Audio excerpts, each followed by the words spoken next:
Hey, it's Keas here with the Back Talk Pros, and today I want to talk to you about the Orlando Brown Jr. contract offer that was given. And really, the purpose of this episode is for each of you as fans to have the proper balanced perspective to react to the deal. I've seen lots of reactions all over the place, so hopefully by the end of this episode you will be as informed as possible to properly react to Brett Veach's offer and Orlando Brown Jr. and his agent's decision to reject that offer. Y'all ready for them Chiefs? Y'all ready for them Chiefs?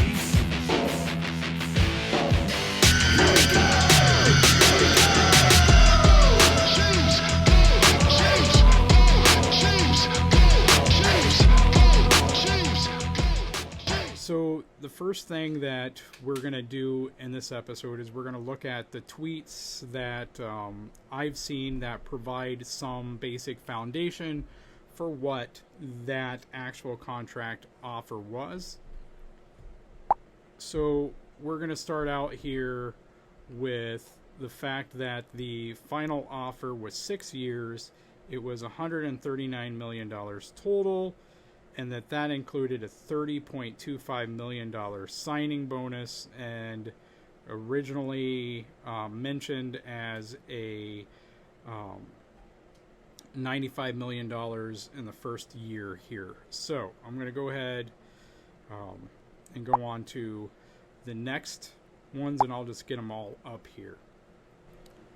So we have on here also a little difference from Schefter's version that says $91 million over the first 5 years, and that the sixth year had $40+ million on it, which you would have already known if you'd figured out the math here, right?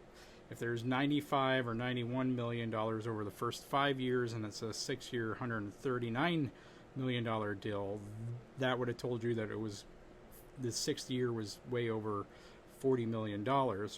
And then our last one here says that the Chiefs were willing to guarantee money through next season, so 2022 and 2023, but Orlando Brown's camp wanted more security. So with those parameters in place, I put together this spreadsheet to show what that could have potentially, what the offer could have potentially looked like. And so I don't know what the exact amounts are.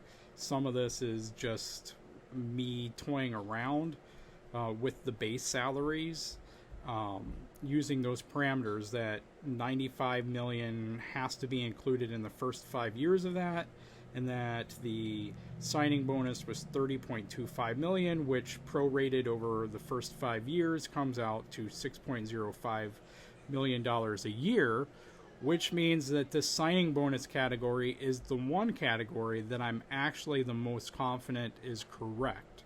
Looking at Trent Wiliams, how the first few years of his contract are structured, looking at other tackles who have signed, and looking at other deals that Brett Veach has signed over the years, it seems to me that the first 2 or 3 years are going to be something similar to this.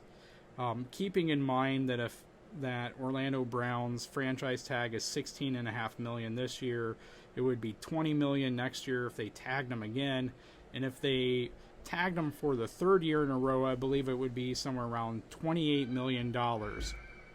And so keeping that in mind, that the Chiefs don't want to go over that, we kind of have these numbers. So you can see the cap number column there, which is the base salary plus the signing bonus.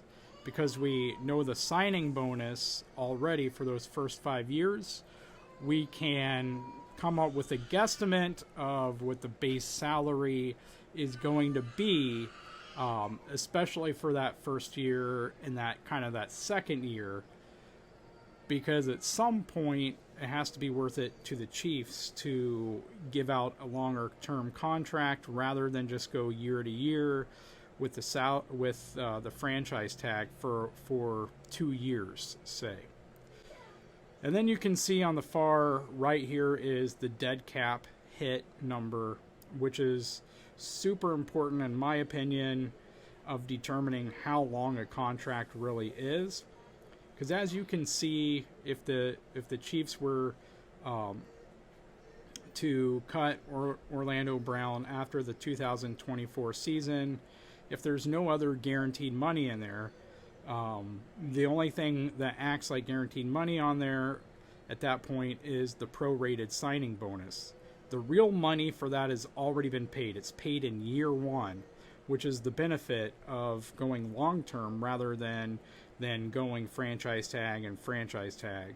And so the prorated for the salary cap purposes means that if they were to cut him after 3 years, they're paying $12.1 million in dead cap. They're likely not cutting him after 2023 no matter what, because they would have $18.15 million in dead cap. Now, this contract could have been structured in other ways to guarantee that year three. It could have been structured in ways that kind of made them have to restructure in year 2 or 3 and throw that cap hit over years 3 and 4, which would have meant that, you know, you have a larger dead cap amount in year 3 or in year 4, you know, which kind of unofficially guarantees, you know, one of those years.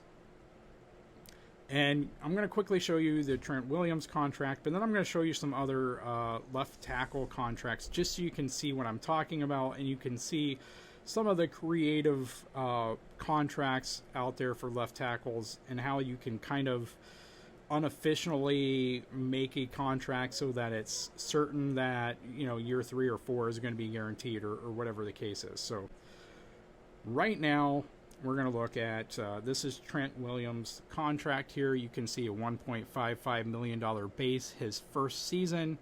His prorated bonus is very similar to the one that we have here of Orlando Brown Jr., 6.02 compared to 6.05. And so very similar there. Cap hit of almost 8.2 million in year 1. Year 2, $7.25 million base salary brings the cap hit around 14 million. So, you know, again, we can compare that. These are both really similar to what I did here. The year 3 is the big difference. We have a 19 million cap hit for Orlando Brown with a 13 million base salary. Well, they have a 19.4 million base salary and a $26.27 million cap hit. Now, to me, that $26.27 million cap hit is something that they're not going to want to have on their books next season, which makes it somewhat likely that somehow that gets renegotiated. Otherwise, I mean, maybe, I don't know what they would do with it, but I highly doubt they want to have a $26 million cap hit for Trent Wiliams in 2023.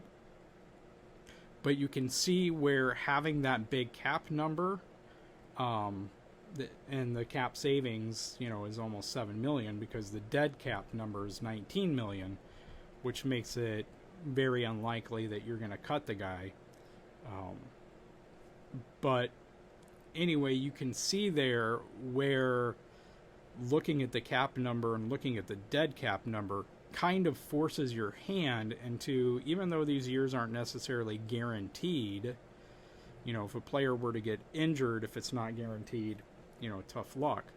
But other than that, kind of the reality, the way it's structured, kind of guarantees a year, or it requires you to restructure it in a way that pushes back when you can cut a player by a year or so. So this is David Bahktiari's contract on here. And you can see, again, some of the things that were done. They had a roster bonus on the third day of the league year in 2021, 2022, and 2023. Now, we can't see that fully because the Packers have already restructured multiple times.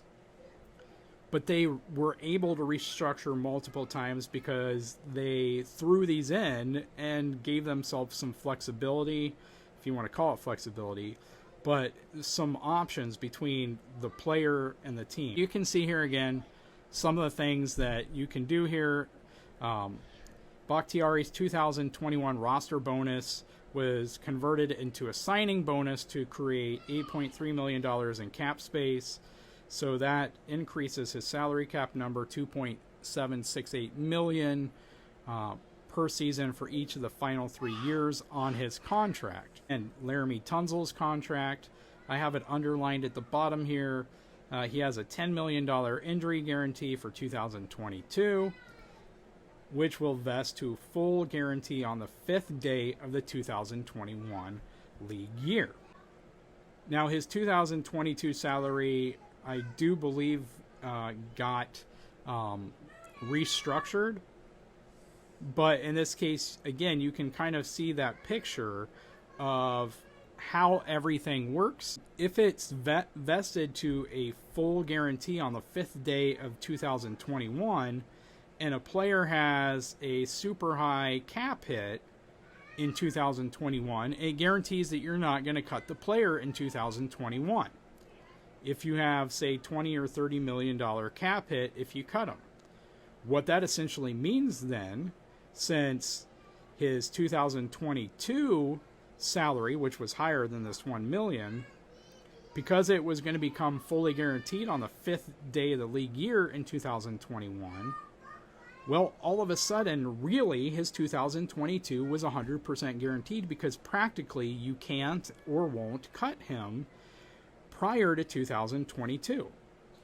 You can't cut him in 2021. And if you don't cut him in 2021, his 2022 becomes guaranteed. So essentially, at the signing of the contract, 2022 was all but guaranteed for him, as long as he didn't get injured. But in this case, he already had $10 million guaranteed for injury. So again, this just shows you that some of these guarantees are built in there, even if they're not explicit, they're still implicit, that there's really no way a team is going to be able to get out of it. Here's an example from Jake Matthews' contract here, and I'm sorry for my sloppy handwriting, but you can see some of the notes that I took on here. Starting with the insane cap number that he has in 2023. Now you'll notice he has $33.958 million as a cap number next year, but he also has $30.95 million in dead cap. So they can't cut him there. They'd only save $3 million. They'd have nearly $31 million in dead cap. So, like I said there, that's begging to get restructured. Like, they have to do something with that money, because they're not going to go in with a $34 million cap hit, but they're not going to cut them and have $31 million in dead money against the cap. However they throw some of that money, maybe they convert that roster bonus into signing bonus so that it's spread out, $2.5 million or $2.6 million or whatever over the last 4 years, which would double the cap hits on there already. Whatever they do, though, they have to do something in 2023 to relieve a good deal of that cap space. Now, some of the notes that I have underlined at the bottom there, it says that if he is on the roster on the 5th day of the 2023 league year, which again, $34 million cap number and $31 million dead cap number, it's all but guaranteed, right? But if he's on the roster on the 5th day of the 2023 league year, then his 2024 salary at $15.5 million becomes fully guaranteed. So his 2023 cap number combined with the dead cap number all but guarantee that he's going to have his 2024 salary fully guaranteed. It's going to happen. Says in addition, he'll earn a $10.5 million roster bonus on that day. So he is going to be on the roster the 5th day of the league year in 2023. There's no way to get around it. But if he is, he gets a $10.5 million roster bonus, and his 2024 base salary of $15.5 million is on the books. Like, there's no getting around that. One last example here before we end this, and that is of Terron Armstead. Now, you can see on here, again, I have some notes on here for you. He got a $12 million signing bonus, $2.4 million prorated over the 5 years of the contract, and his base salary in 2022 and 2023 guaranteed. So the first 2 years. And you will see this a lot in these tackle contracts. Just like the Chiefs did with Orlando Brown, they were going to guarantee his base salary in 2022 and 2023. And again, if you look at these numbers, very similar to what I had for Orlando Brown. I had $2 million and $8 million. So very close there. It also says a roster bonus is due in 2023. That's also guaranteed. $8 million. I got it underlined. Everything underlined in red is the money that no matter what, they are paying out to Terron Armstead. The guaranteed money. But it also says if he's on the roster on the 3rd day of the 2023 league year, $5 million of his 2024 salary will be fully guaranteed. So again, this is going to happen. It's going to happen. Like, unless he gets injured, he's going to be on that roster in 2003 because it would be $26.6 million in dead cap to cut him. And since he'll be on the roster in 2023, he's guaranteed to get that $5 million for 2024. It brings his dead cap up, as you can see there, by $5 million. So if they were to cut him after the 2023 season, they'd have to pay him $12.2 million, or they would have $12.2 million in dead cap, which is totally feasible, yes, but it's still an extra $5 million thrown his way for 2024 just to get cut. The balance of that, the remaining $8.25 million, is fully guaranteed on the 3rd day of the 2024 league year. So the Dolphins will have a decision to make after the 2023 season, but regardless, he's going to get an extra $5 million for 2024 just for being on the roster in 2023. So you can see some of the creative things that teams can do with contracts here. So in a way, I'm comfortable because of how I felt about Orlando Brown Jr. with this contract being offered. To me, it's something that I'm really comfortable with if he'd accepted it. But I can understand why he might have wanted a little bit more. And I believe his agent said that they were really close. But I think he just wanted a little bit. I think he wanted the amount spread a little bit more evenly over those first 5 years, and especially years 2 through 4, maybe, to where the Chiefs just couldn't simply get out after 2 or 3 years. But at the same time, you got to realize you still haven't proved it. You don't have an all-pro honors next to your name. So, I mean, it's a toss-up. That's what I have for you today. I hope you liked this video. If you did, go ahead and give us a thumbs up here. And let us know in the comments what you think about the contract offer. Was it fair? What do you think about Orlando Brown Jr.'s camp turning it down? Do you think that was a smart move? Do you think that he's going to come back next year and he's going to earn this contract and more? Or do you think that he's going to regret not taking this deal? Let us know in the comments. I want to thank you guys for watching this video of the Back Talk Bros channel. You got your team, and we got a kingdom.